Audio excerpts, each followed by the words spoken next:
I was asked, and this is not really my favorite thing to do, but I was asked to tell you a little bit about myself and my own personal journey. I know that many of you are sort of embarking on careers in healthcare.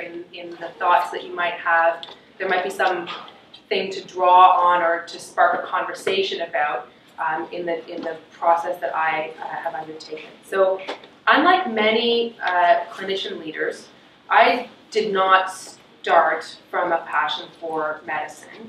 My passion for healthcare policy sort of predates, actually, my interest in the practice of clinical medicine. So when I graduated from university, I landed sort of by accident in Sacha, and I share elements of this history. I landed by accident in politics, and I was working at Queen's Park for the Health Critic.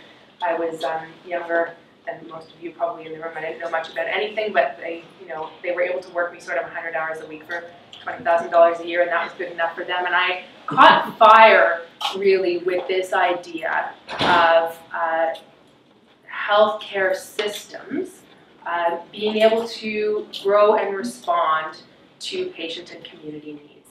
And particularly this notion of publicly funded healthcare, this concept, this symbolic thing, Medicare, that we all pay into as taxpayers and draw out from when we need it, became a really important passion of mine. And I decided to go to medical school basically to better understand what it is that drives that system, really with no intention ever of practicing medicine.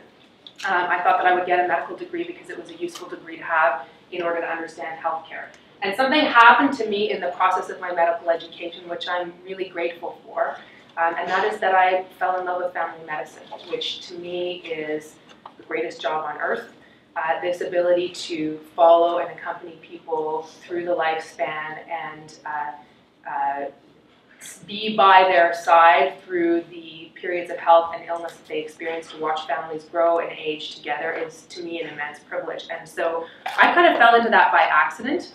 It was not something that I ever intended to do with my time, but when I graduated, I did put a lot of effort and energy into sort of honing my skills as a clinician.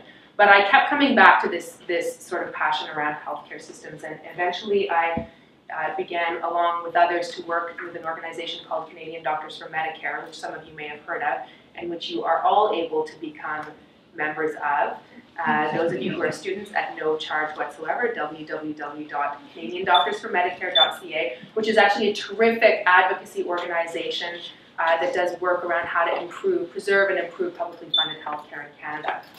And through that work, I ended up going back to school and doing a master's in public policy, and landed myself where you see me today in this job that sort of spans that in-between space between the world of the clinical, the one-on-one, the patient in front of my face who is in need of assistance. Many of you who are clinicians have that experience.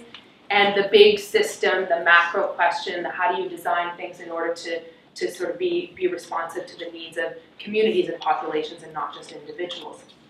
And I feel incredibly lucky to have landed in that in-between space, because I do think that's where clinician leaders can be most effective and most useful, is in playing sort of a translator function between the administrative world and the clinical world.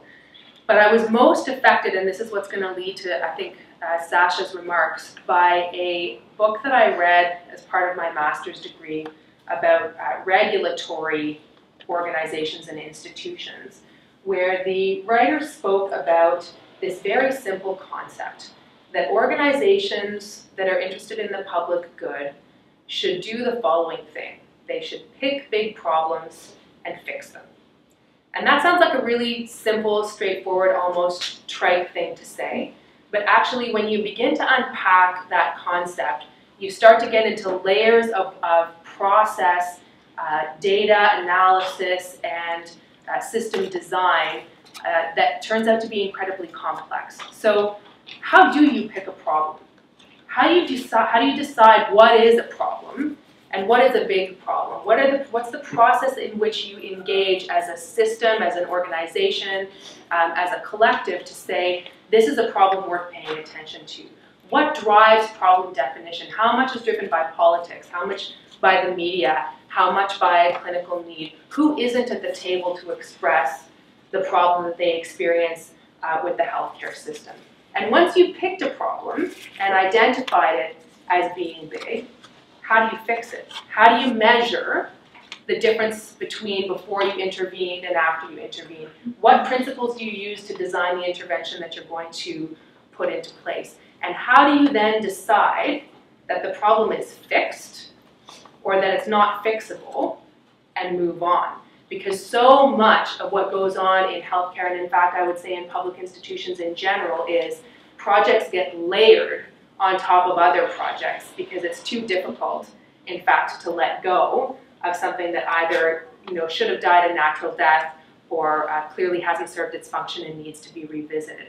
So this notion of picking big problems and fixing them in healthcare has been one of the driving forces in, to the extent that we've managed to launch under Sacha's leadership, a really terrific Institute for Health System Solutions here at Women's College. It's been a driving force and a driving principle in the work that we do, that we need to try to identify what are the big problems in the healthcare system and have a thoughtful approach to identifying and defining them, and then practicing interventions on those problems and thinking and measuring to the extent that we can whether or not they're effective. And that leads me to the last sort of interesting concept that I want to float with the group tonight before I hand it over to Sacha, and then mostly what we want this to be is an interaction with all of you, which is that if you try to be innovative in healthcare or frankly in the public sector more generally or in any part of life,